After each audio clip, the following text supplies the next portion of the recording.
My name is Grayson Somerset, and at 63 years old, I learned that the people you spend your life carrying can sometimes be the first ones to close a door in your face. It happened on the 5th birthday of my only grandchild. I stood on my son's front porch holding a wrapped gift I had built with my own hands and a chocolate cake I knew my granddaughter loved. My daughter-in-law opened the door only halfway, looked at me with a polite smile, and said, "Today is just for family." Behind her, I could hear music, voices, plates being moved, and the bright laughter of the little girl who called me Grandpa as though it were the best word she knew. I stood there for a moment, then turned around and walked back toward my car while people inside watched through the windows and neighbors watched from across the street. What none of them knew, not my son, and not the woman who had decided I no longer belonged, was whose money had quietly kept that house standing for the previous 3 years. The next morning, I made one phone call and stopped the payment supporting the life they had built. The day after that, I discovered the real reason they had pushed me outside. It had almost nothing to do with a birthday party.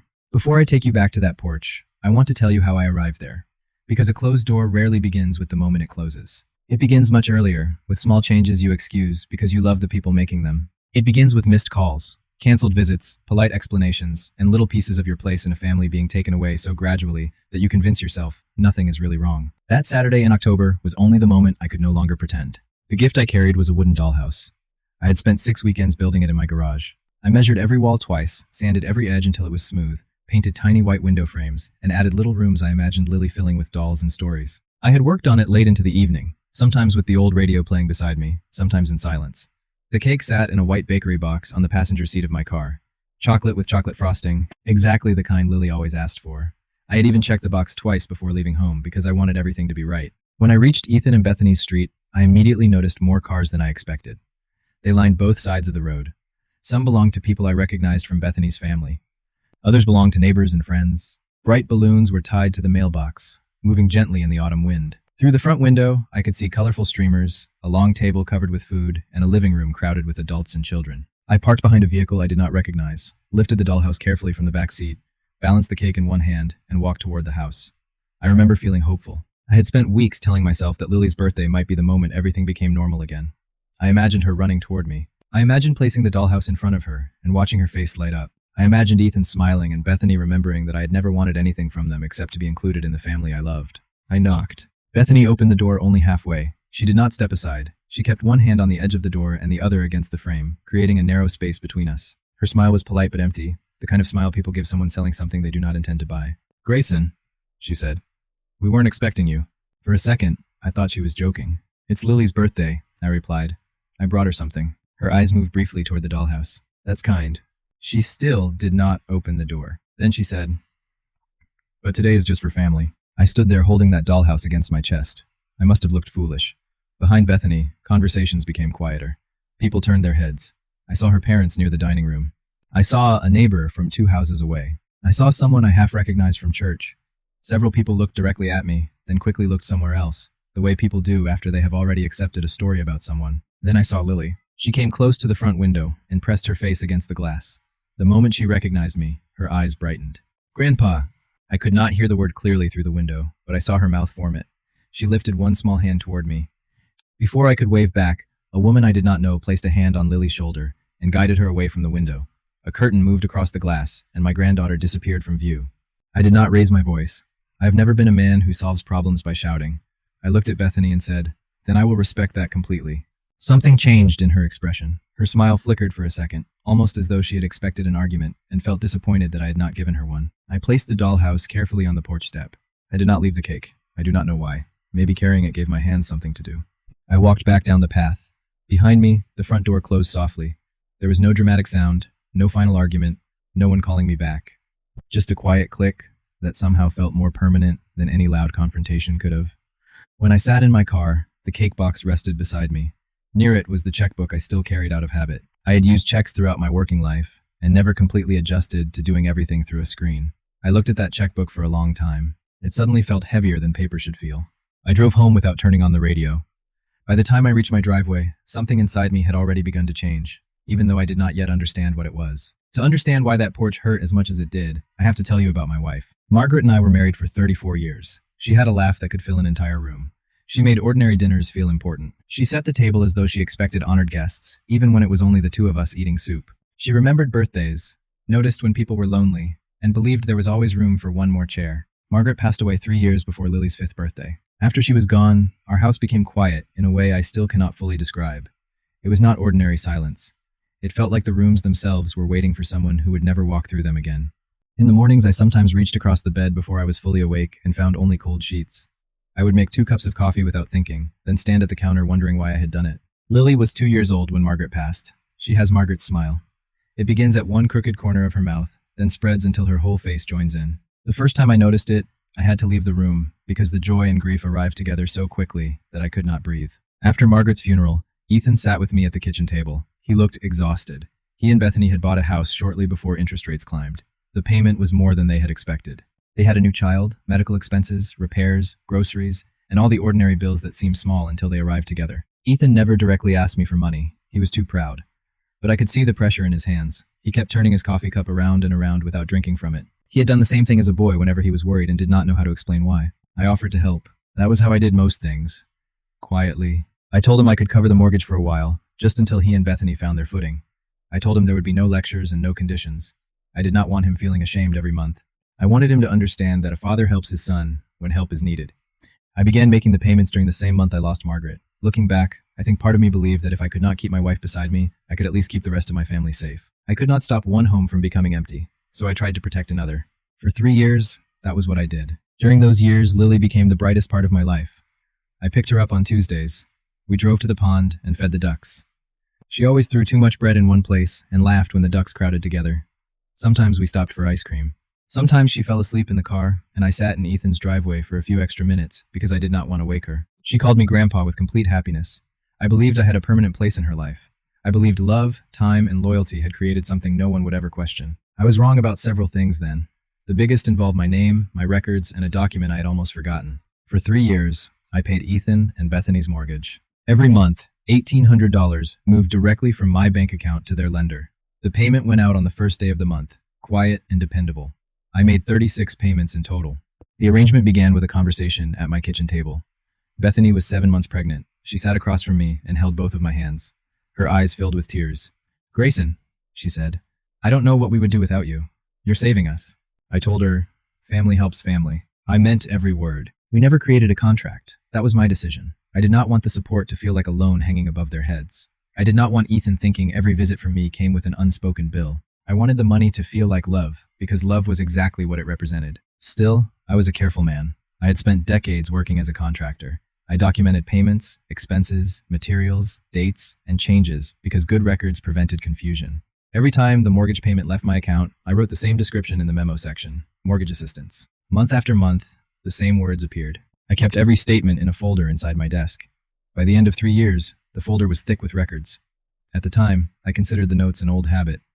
I had no idea how important they would later become. In the beginning, Ethan and Bethany thanked me often. Ethan would place a hand on my shoulder and tell me how much the help meant. Bethany sent photographs of Lily. Sometimes she wrote, "We appreciate you more than you know." Then, slowly, the gratitude faded. The thank you messages became less frequent. The photographs stopped arriving as often. No one mentioned the mortgage anymore. The support became something invisible, something everyone accepted without discussing. Eventually, it felt as though my help had become a subject the family avoided. It was treated like a mark on the wall. People agreed not to notice. Bethany, the same woman who had held my hands and cried at my kitchen table, began acting as though the conversation had never happened. At the time, I thought she was embarrassed about needing help. I did not understand that she had another reason for making sure people forgot where the money came from. The distance did not appear all at once. That is the difficult thing about being removed from someone's life. It often happens through small changes that seem harmless by themselves. First, my Tuesday visits with Lily became difficult to arrange. An hour before I was supposed to pick her up, Bethany would send a message. "Sorry, Lily is taking a nap. Let's skip today." The next week, it would be, "She has a little cold." After that, we already made plans. Each explanation sounded reasonable. I told myself young parents were busy. I told myself children's routines changed. Then the visits moved entirely to their house. I could still see Lily, but only if Bethany was present. I could stay for 1 hour. The trips to the pond ended. The sleepovers ended. Even taking Lily into the backyard became something Bethany watched closely. I convinced myself she was simply a careful mother. I wanted that explanation to be true. Then I began hearing things from other people. My neighbor, Mrs. Palmer, mentioned something while we were talking over the fence. She seemed uncomfortable. "Bethany told some women at church that you've been getting forgetful," she said. "She worries about you being alone with Lily." I started her. Forgetful? I had managed my own finances for 40 years. I could remember the dates of construction jobs completed decades earlier. I could tell you what materials we used, what the original estimate was, and how long each project took. Mrs. Palmer looked embarrassed. I'm only telling you because I thought you should know. Another time, I met a woman from Ethan's neighborhood at the grocery store. She gave me a sympathetic smile. It must be difficult, she said, not having the energy to keep up with a child anymore. I had never told her anything about keeping up with Lily. Someone had spoken for me. That was when I began realizing Bethany was changing the story of who I was. In living rooms, church gatherings, neighborhood conversations, and private messages, she was quietly turning me into an aging, unreliable grandfather. Someone confused. Someone who needed supervision. Someone people would not question when he stopped appearing at family events. I confronted her once, but carefully. Bethany, I said, I feel like I'm spending less and less time with Lily. She tilted her head and gave me a patient expression. We just think Lily needs consistency, Grayson. It isn't about you. But it was entirely about me. I drove home, gripping the steering wheel more tightly than usual. I kept telling myself I was imagining patterns that did not exist. Then my son's silence showed me I was not imagining anything. I raised Ethan to look people in the eye. Somewhere along the way, he forgot how to do that with me. I asked him to meet me for lunch at a diner we had visited when he was a boy. He ordered the same meal he always ordered, a patty melt with fries. Then he spent most of the lunch staring at the plate. Son, I said, talk to me. What's happening with Lily? Why are the visits changing? He moved a fry through the ketchup. Nothing is happening, Dad. Everyone is busy. I'm being pushed out. You know I am. His jaw tightened. For one brief second, I saw the boy who used to climb into my truck and tell me every detail of his day. Then the expression disappeared. Bethany knows what's best for Lily, he said. You have to trust her. I'm not asking about Bethany. I'm asking about you. He would not answer. Finally, he said, It's complicated, Dad. There are things you don't understand. Then help me understand. He looked at me. For a moment, I thought he might tell me the truth. There was fear in his eyes. Not irritation, not embarrassment. Fear. Then his phone lit up with a message. He looked down at the screen, and whatever door had begun to open, immediately closed. I have to get back, he said. He paid for both meals, something he had never done before. It felt like he was trying to say something with money, because he could not say it aloud. Then he left. I remained in the booth while my coffee became cold. My son knew something. More importantly, he was afraid to discuss it with his own father. A grown man does not become that frightened over nothing. I could not yet see how deep the situation went. My sister helped me begin looking. Colette has never softened a difficult truth in her life. She spent 40 years working as an accountant. She reads people the same way she reads financial records. She notices what is missing, what does not match, and what everyone else is trying not to see. She came to my house for Sunday dinner. After we ate, we sat at the kitchen table with coffee, and I finally told her everything. I explained the canceled visits, the restrictions, the rumors about my memory, and Ethan's behavior at the diner. When I finished, she placed her coffee cup on the table with more force than necessary. And you're still paying their mortgage. It was not a question. $1,800 every month, I admitted. She gave a short laugh, but there was no humor in it. Grayson, calculate that with me. You've given them more than $60,000, and Bethany is telling people you're too old and unreliable to spend time with your granddaughter. Hearing the total spoken aloud felt different. $64,800, I said. Of course, I had already calculated it. Colette stared at me. You counted. I always count. They needed help, I said. Margaret would have wanted. Margaret would have wanted you treated like a person. Her voice became gentler. You've been so focused on being generous that you didn't notice when they stopped being grateful. I had no response. Colette reached across the table and placed her hand over mine. We sat at the same table where Bethany had once cried and thanked me. Do you still have the records? Colette asked. The statements and the notes you included? Every one of them. 3 years of records are in my desk. She nodded slowly. Something changed in her expression. It was the look of an accountant who had noticed an error everyone else ignored. Good, she said. Do not throw anything away. Why? Because you can love people, Grayson, but you do not owe them the right to erase you. A day may come when you need to remind everyone exactly what you gave. At the time, I did not understand what she was preparing me for. 2 weeks later, an invitation that never arrived made everything painfully clear. Lily's 5th birthday was approaching. I knew the date as well as I knew my own birthday. I waited for an invitation. I expected a card, a message, or a phone call. Bethany usually sent glossy invitations for every celebration. They had balloons, bright colors, and a photograph of Lily. I still had the invitations from the previous 3 years attached to my refrigerator with magnets. That year, my refrigerator remained empty. I told myself it was an oversight. People forgot things. Parents became busy. Eventually, I called Ethan. I tried to sound casual. Is Lily's party this Saturday, like usual? There was a pause. It lasted too long. Yeah, he said. Saturday. Good. What time? It's going to be small this year, Dad. Nothing special. Just a quiet little thing. Small? Just close family. I allowed the conversation to end without asking what he meant. I told myself close family included me. Who could be closer than the grandfather who had cared for Lily every week? Who could be closer than the father quietly paying the mortgage on the house where the party would happen? That week, I worked on the dollhouse every evening. I sanded the walls, I painted the windows, I fixed small details no one else would notice. As I worked, I imagined Lily seeing it. I told myself her smile would change everything. I believed Bethany might remember who I was. I believed Ethan might finally speak. I bought the chocolate cake.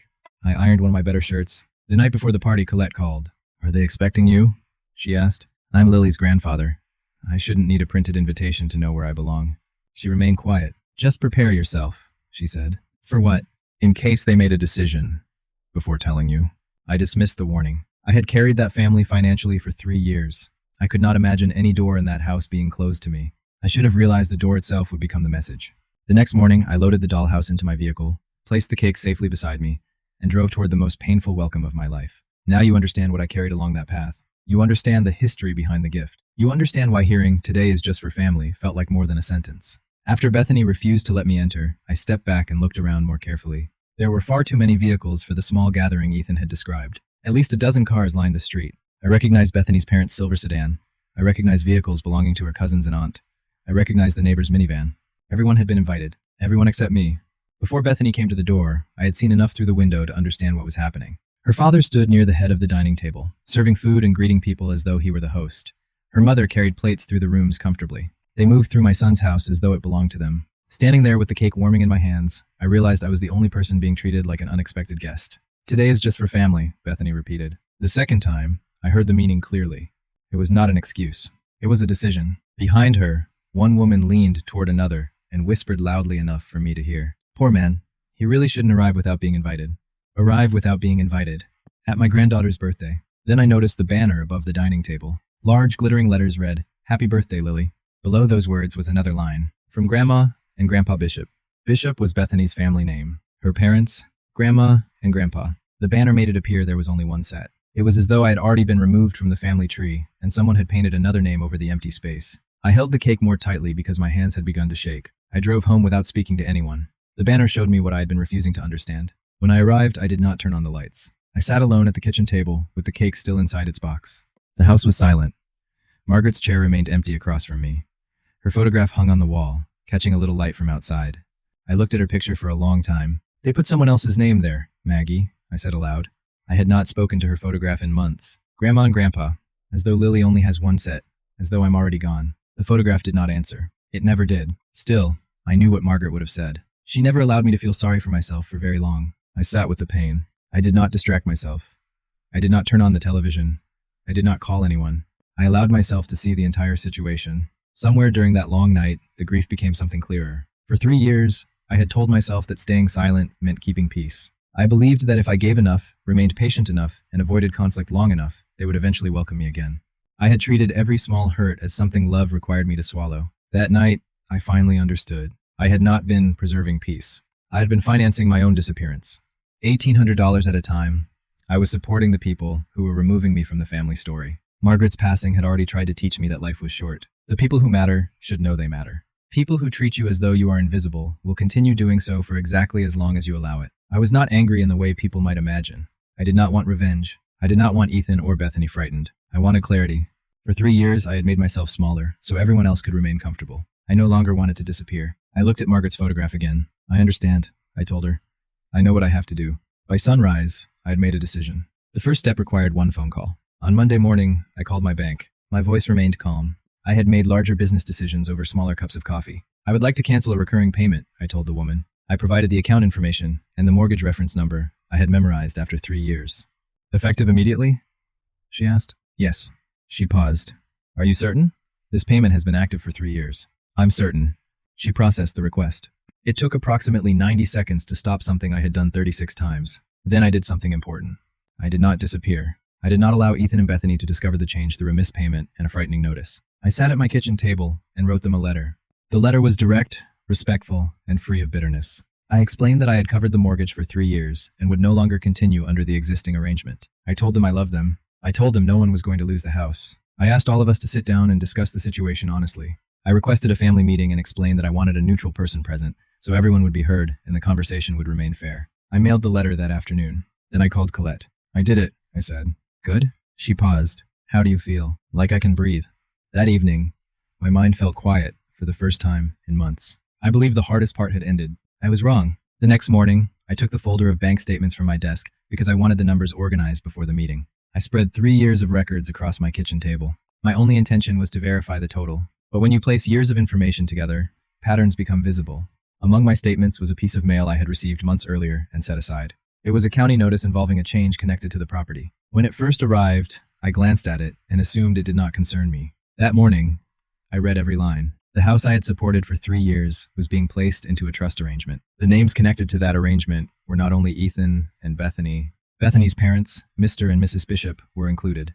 I read the notice 3 times. My son's house, the house my money had helped protect, was quietly being connected to Bethany's family and their future control. I leaned back in my chair. Every confusing piece began fitting together. The rumors about my memory, the shrinking visits, the canceled Tuesdays, the birthday banner, the closed door. This was not simply an anxious mother being protective of her child. There was a larger plan. Bethany's parents were moving closer to the center of the family and the future of the house. Perhaps their money was expected to replace mine. Perhaps that was why Bethany finally felt comfortable removing me. She no longer believed she needed my support. The older grandfather could be described as forgetful and unreliable. My access to Lily could slowly disappear. Her parents could become the only grandparents people saw. Then, if questions ever arose about who had helped pay for the house, I would no longer be present in the picture. The birthday party was not the entire problem. It revealed the problem. I had not been excluded because I had embarrassed anyone. I had been excluded because someone who had supported a home for 3 years had a history that could not easily be erased while he was still standing in the room. They were creating a version of the family where my voice, my place, and perhaps my relationship with Lily no longer mattered. My hands shook, not because of age, because I finally understood how completely I had mistaken silence for peace. If you have ever given everything to people who later behaved as though you gave nothing, then you understand what that moment felt like. I sat at the table surrounded by proof of 3 years of love, and for the first time, I saw how that love had been hidden. I called Colette. She arrived within an hour. She placed her glasses on, spread the records across the table, and reviewed every page with the patience of someone who had spent a lifetime finding truth inside numbers. When she finished, she removed her glasses slowly. "You need professional advice," she said. "To confront them?" "No. To protect yourself." She made a phone call. That afternoon, we met with Marcus Dill, a family attorney who had worked in our town for 30 years. Marcus wore a gray suit and spoke in a calm voice. He was the kind of man who never needed to become loud because people listened when he spoke quietly. He reviewed the statements. He read the memo notes. He examined the county notice. Then he looked at me. "Let me make certain I understand," he said. "You paid $1,800 toward this mortgage every month for 3 years. Each payment was documented as mortgage assistance, and you kept every record." "Yes." He folded his hands. "Then I want you to understand what is true. You have done nothing wrong. You are allowed to stop. You gave support voluntarily, and voluntary support can end. No one can require you to continue giving." He touched the county notice. "The trust involving Bethany's parents is an arrangement they are attempting to create. That does not erase 3 years of documented payments. It also does not allow anyone to pretend your assistance never existed." Then he tapped the folder. "These records are simply the truth written down at the time it happened. Nothing more and nothing less." For the first time since the party, something steady returned to my chest. "What should I do?" I asked. "You already began correctly. You wrote to them. You requested a meeting. Have the meeting. Bring the records. Allow the truth to sit in the center of the table where everyone can see it." Colette walked with me into the parking lot. She placed one hand on my arm. "You are not taking anything from them," she said. "You are only stopping the giving." The meeting was scheduled for the following week. The bank moved faster. The normal payment date arrived. The automatic transfer did not happen. Soon afterward, a notice reached my son's mailbox. Ethan called that evening. I allowed the phone to ring twice before answering. "Dad," he said. His voice was tight. "Hello, son. We received a notice from the mortgage company. It says the payment didn't go through." "That's correct." Silence. "What do you mean?" "I stopped the recurring payment." "But you always—" He stopped speaking. In that unfinished sentence, I heard 3 years settle on him all at once. All the months he had accepted without discussing where the money came from. "You knew," I said gently. "You always knew." "Dad, we cannot cover this ourselves." His voice cracked. "We don't have $1,800 every month. We never did. That's the whole—" He stopped again. "The whole reason they needed me. The whole reason my help mattered. Perhaps the whole reason I remained welcome until someone believed I could be replaced." "Ethan," I asked, "do you know about the trust?" "What trust?" "The arrangement involving the house. The one connected to Bethany's parents." There was a long silence. "I don't know what you're talking about." That answer changed everything again. My son, who had been too frightened to look at me during lunch, did not understand the entire situation. Bethany had kept information from him as well. He was living inside decisions he had not made. "Dad," he said, "what is happening?" "We are having a meeting," I replied. "I asked for it in the letter. You and Bethany need to attend." Then I softened my voice. "No one is losing the house. I gave you my word." He did not respond immediately. For the first time, my son was asking the right question. He was beginning to wonder who controlled his own life. Bethany did not call me. She sent messages. The first arrived close to midnight. It was long, angry, and carefully written. I cannot believe you would do this to your own son. You are threatening our home because of a birthday party.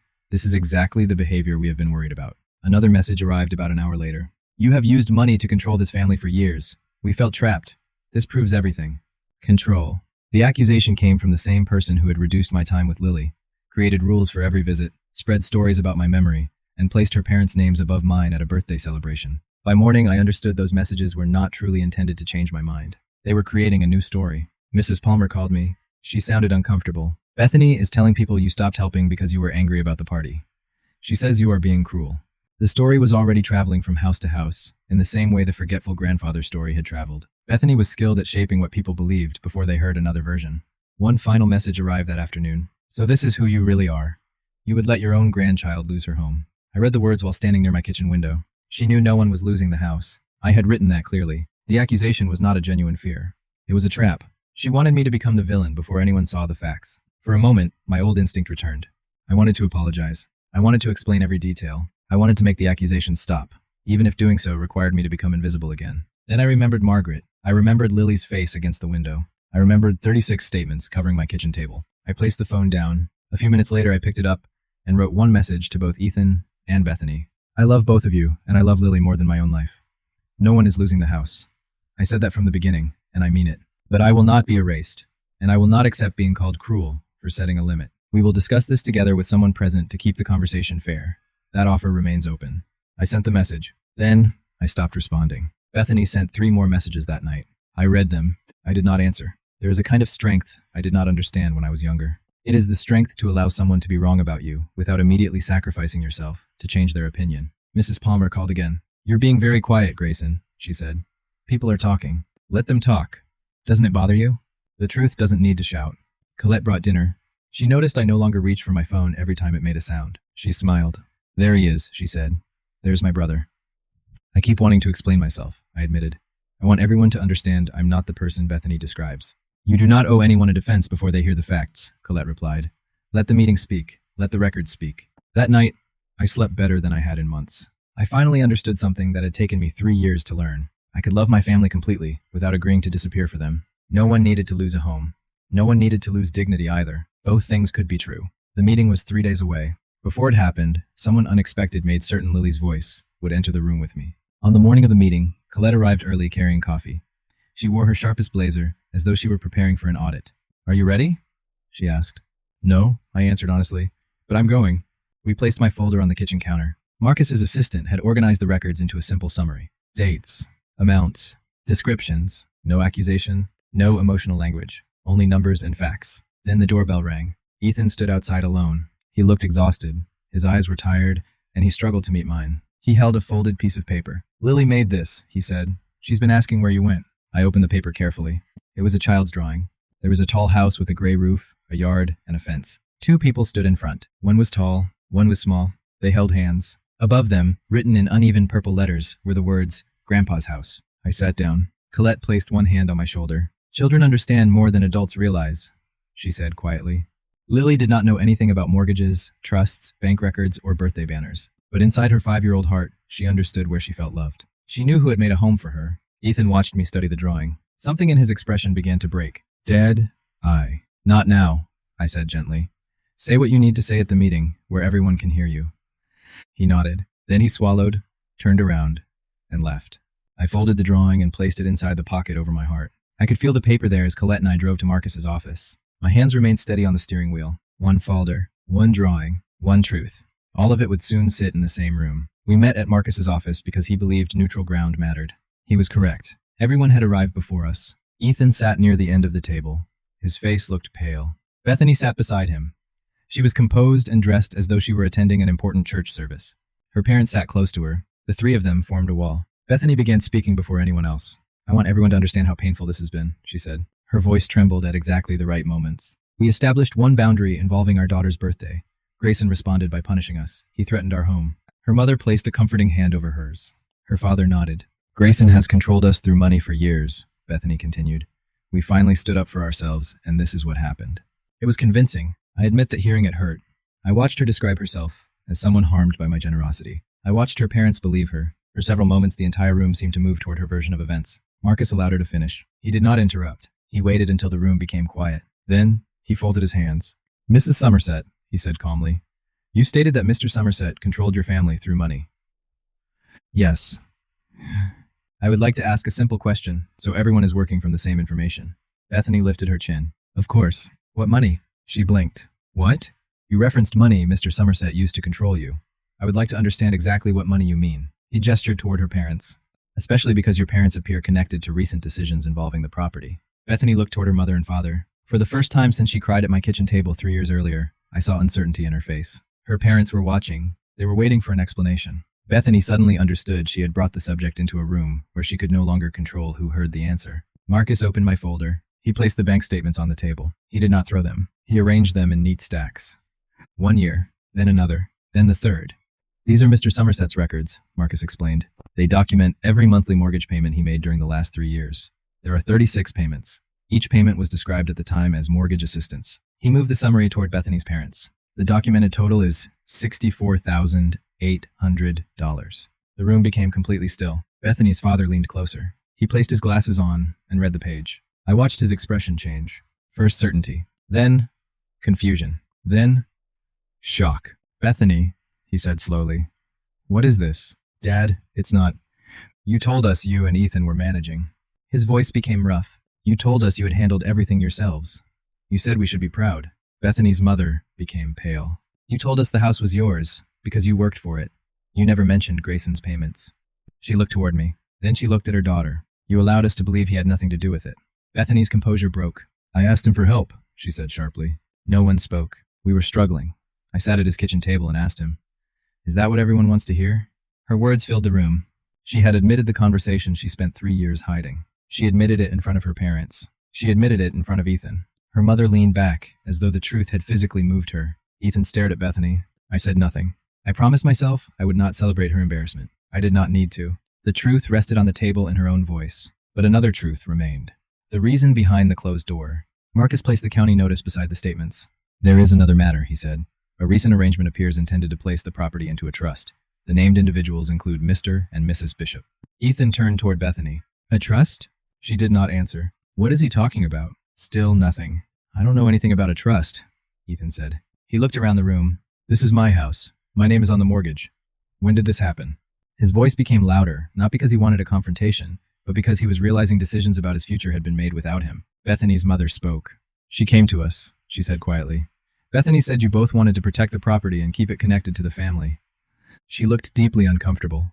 She never told us who had been paying the mortgage. At that moment, the complete shape of the situation became visible to everyone. Bethany had been removing me quietly. Her parents were being moved toward the center. They became the grandparents displayed on the birthday banner. They became the people associated with the future of the house. I became the older man described as forgetful and unreliable.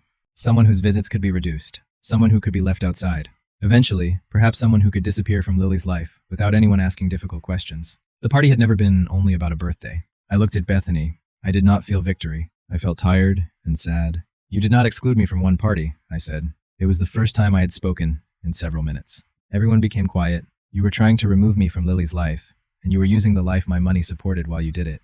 Bethany's eyes filled with tears. This time, they were different. There was no audience left to convince. There was nowhere left to hide. Her father lowered his head into his hands. Then Ethan stood. For a moment, I expected him to leave as he had left the diner. Instead, he turned toward me. He looked directly into my eyes. Dad, he said. His voice shook. I knew. The room remained silent. Not all of it. I didn't know about the trust. But I knew where the mortgage money came from. I knew you were carrying us. He paused and wiped his face. I knew Bethany was telling people you were becoming forgetful. I watched her limit your visits. I knew you weren't invited to the party. His expression collapsed. I was afraid of what would happen to my marriage if I disagreed with her.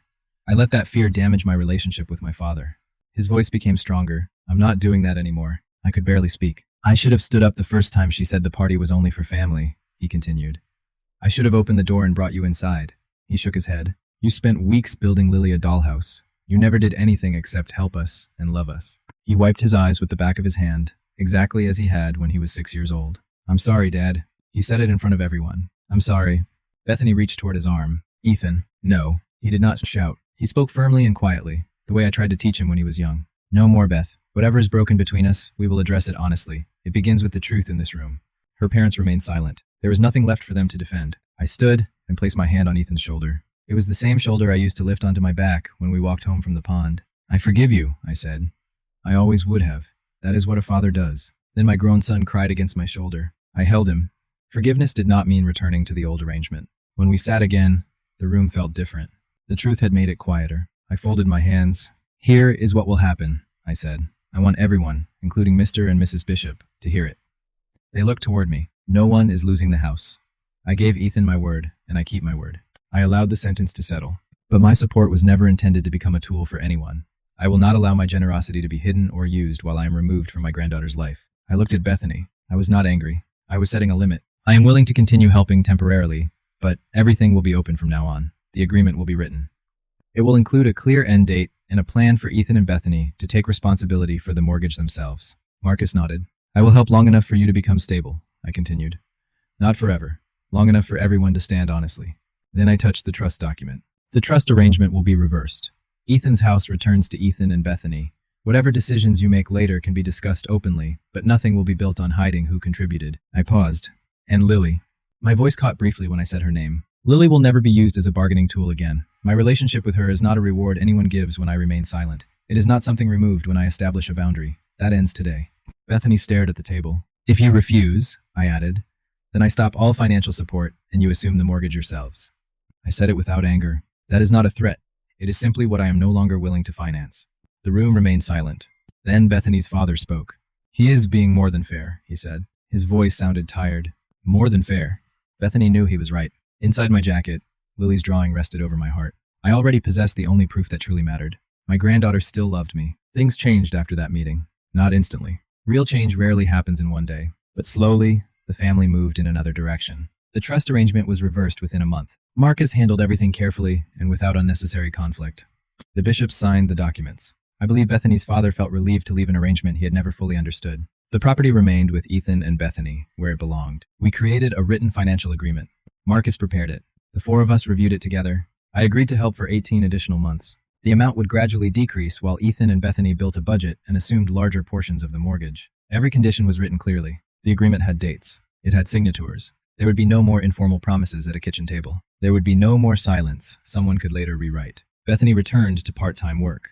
Ethan accepted additional jobs on weekends. They began using a spreadsheet and tracking real numbers. For the first time, I watched my son learn what it felt like to carry the responsibility of his own home. It suited him. The transition was difficult. Money becomes tight when a family has leaned against a cushion for years, and the cushion begins moving away. But honest difficulty is better than comfortable pretending. They learned that the rumors around town slowly disappeared. Rumors often become quiet when truth enters the room. One afternoon, Mrs. Palmer stopped me near the fence. "I heard what really happened," she said. She looked embarrassed. "You're a good man, Grayson. I should have known." "You couldn't have known," I replied. "That was the purpose of the story people were telling." No one mentioned the forgetful grandfather story again. It disappeared as soon as it stopped being useful. Still, the hardest part was not the money. It was not the town. It was not even the meeting. The hardest part was rebuilding something with Bethany. Several weeks later, she came to my house alone. She stood on my porch exactly as I had once stood on hers. She had no invitation. She held nothing. She looked uncertain. "Can we talk?" she asked. I allowed her inside. I made coffee because Margaret would have made coffee. We sat at the kitchen table where Bethany had asked me for help 3 years earlier. For several minutes, she did not speak. Then the words came quietly. "I didn't want anyone to know we couldn't manage the house ourselves." She turned the coffee cup in her hands in the same way Ethan did when he was worried. "My entire life, my parents taught me that you do not ask for help. You do not fail. You certainly do not accept money from your husband's father and let people find out." She stared into the cup. "When I asked you for the first mortgage payment, I hated myself." Her voice became uneven. "Every month after that, the shame became larger. Somehow, I turned it toward you. You became proof that we had failed." I remained silent. "Sometimes the kindest thing you can do is allow someone to finish." "It became easier to make you the problem," she continued, than to admit I was overwhelmed. She wiped her eyes. "Bringing my parents closer and moving you away allowed me to pretend the failure never happened. I could pretend we were independent. I could pretend we were the kind of family my mother respected." Then she looked at me. "What I did was cruel. I hurt you. I kept you away from Lily. I allowed people to believe things about you that were not true." She took a breath. "I'm sorry." I believed her. That surprised me. For months, I thought of Bethany as the person responsible for everything. Now, I saw a frightened woman who had been taught that needing help meant failing. "I have made decisions because of pride, too," I told her. Then I said, "Pride is often fear wearing a better coat." A small smile appeared through her tears. "Can we begin again?" she asked. Before I answered, small footsteps rushed across the porch. The front door opened. Ethan had brought Lily. Grandpa. She ran toward me and wrapped both arms around my legs. I lifted her. She felt heavier than the last time I held her. In that small difference, I felt every day I had missed. There's my girl, I said. My voice did not work properly. I made another picture, she announced. She moved until I placed her on the floor, then opened her small backpack. She removed a folded paper and handed it to me. I opened it. There was the same house, the gray roof, the yard, the fence. The tall person and the small person still stood together, but other people appeared beside them. Her mother, her father, two more figures near the edge. At the top, written again in purple crayon, were the words, "Our family." Not Grandpa's house. Our family. Everyone together. I studied the drawing. Then I looked at Bethany, who was crying openly. I looked at Ethan standing near the doorway. I looked at Lily. A 5-year-old child understood better than the adults what a family should look like. It's beautiful, I told her. It may be the most beautiful picture anyone has ever given me. Can we put it on your refrigerator? She asked. Next to the other one? The other one? She remembered. She had once seen my mostly empty refrigerator and had not forgotten. We'll place it directly in the middle, I said. She cheered and ran toward the kitchen to find a magnet. She moved through my house as though no one had ever tried to keep her away. Children forgive in ways adults sometimes need to learn again. At that moment, I understood the worst part was behind us. The following months were not perfect. Life is never perfect, but they were honest. Honesty was new. Ethan began visiting without asking for anything. Sometimes he came alone and sat with me at the kitchen table. We talked as father and son, the way we had before life became complicated. Sometimes he brought Lily. Sometimes he brought tools, and we repaired something around the house together. It reminded me of teaching him when he was young. One Saturday, while we worked on a stubborn screw, he spoke without looking up. I keep thinking about the diner. What about it? I couldn't look at you. That is behind us. Not for me. He continued working. I let someone else decide my own father wasn't worth defending. He shook his head. I will never do that again. Not with anyone. I placed a hand on his back. Something changed in Ethan during that meeting. He became more honest. Perhaps he became more himself. Better late than never. Bethany and I developed a careful peace. It did not become warm immediately. Trust does not return in one conversation. But she followed through. The financial information remained open. She sent photographs of Lily without being asked. When she made a mistake, she admitted it. Her parents and I reached an understanding as well. At Thanksgiving, the bishops attended. I attended. Lily insisted on creating a banner. It displayed one word. Everyone. The town moved forward. My visits with Lily returned completely. No time limits. No unnecessary rules. Our trips to the pond began again. Lily fed the ducks, held my hand, and called me Grandpa, as though it remained the best word she knew. I stopped one payment and somehow helped my family begin again. One final moment remained. It arrived on Lily's next birthday. This time, I was not standing outside. Lily turned 6 the following October. My invitation arrived 3 weeks early. Bethany made it herself. It was a small handmade card with a photograph of Lily. Inside she wrote, "We would be honored if you came. Could you bring the chocolate cake? It's Lily's favorite. She gets that from her grandpa." I read the message twice. I stood near my refrigerator while reading it. 2 crayon drawings remained attached with magnets. The party happened at the same house. The same front porch. The same front door. I carried another chocolate cake along the same path. Before I could knock, the door opened completely. "Grandpa is here!" Lily shouted. Everyone in the room turned toward me. This time, their expressions contained warmth instead of pity. Ethan met me near the entrance. He took the cake so he could hug me properly. Bethany touched my arm. "I'm glad you're here," she said. She meant it. Her parents were present. Bethany's father crossed the room and shook my hand. "Good to see you, Grayson," he said. Then he added, "Truly." Above the dining room was another banner. Lily had made it herself. It contained glitter, uneven letters, and several colors. I needed a moment to read the words. "Happy birthday, Lily. Love all our family." All our family. No names replacing other names. No one removed. There was room for everyone. I stood in the center of that room instead of outside it. I held my granddaughter. For the first time in years, I felt that I belonged exactly where I was. The dollhouse I built remained inside Lily's room. She took my hand and showed it to me almost immediately. She had named every room. She had placed small dolls inside. Nothing I created had been forgotten. I looked around the house and thought about how close I came to giving away my place in the family by trying too hard to earn it. Later, after the cake and candles, I stepped onto the back porch. The evening air was cool. Behind me, the party continued. Warm light moved through the windows. I thought about Margaret.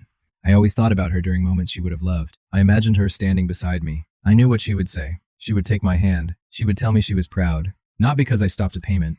Because I finally understood something she tried to teach me throughout our marriage. Loving people does not require disappearing for them. For 3 years, I believed generosity meant accepting every hurt without speaking. I continued paying while my place in the family became smaller. I stayed quiet because I did not want anyone calling me difficult. I confused being needed with being loved. I believed that if I gave enough, I would earn a place no one could remove.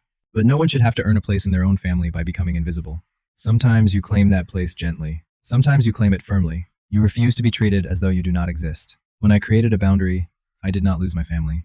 I finally found the honest version of it.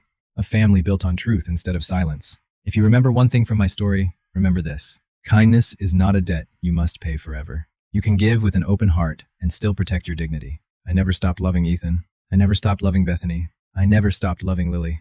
I only stopped disappearing for them. The moment I remained in the doorway instead of backing away was the moment they finally saw me. Through the window, Lily pressed her face against the glass again, just as she had on that painful birthday. Only this time, the door remained open. There is one more memory I want to share, because small moments sometimes contain the most important truths. The following weekend, Lily asked whether we could paint the fence from her drawing. She meant the fence around the gray-roofed house. So we spent Saturday morning with a bucket of white paint and 2 brushes. One brush was large, one was small. Lily painted more of her shoes than the fence. I painted most of the fence. We talked about ducks, dinosaurs, and whether clouds were heavy. At one point, Lily stopped painting. White paint dripped from her brush. She looked up at me. "Grandpa, is this your house too?"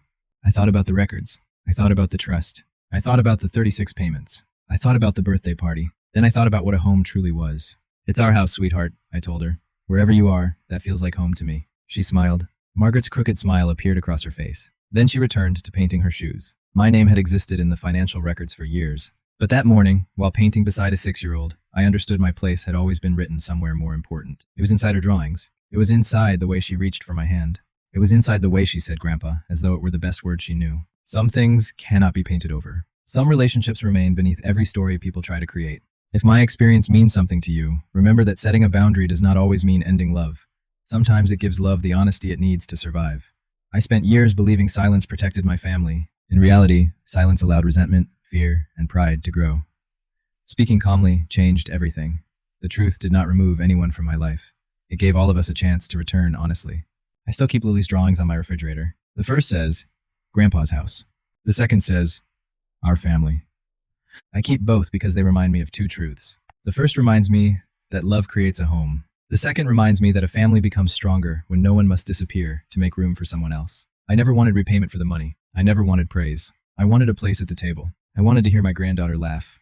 I wanted my son to look me in the eye. I wanted honesty. For a long time, I believed continuing to give was the only way to keep those things. In the end, stopping was what allowed us to begin again. I did not stop loving my family. I stopped allowing love to become an excuse for erasing me.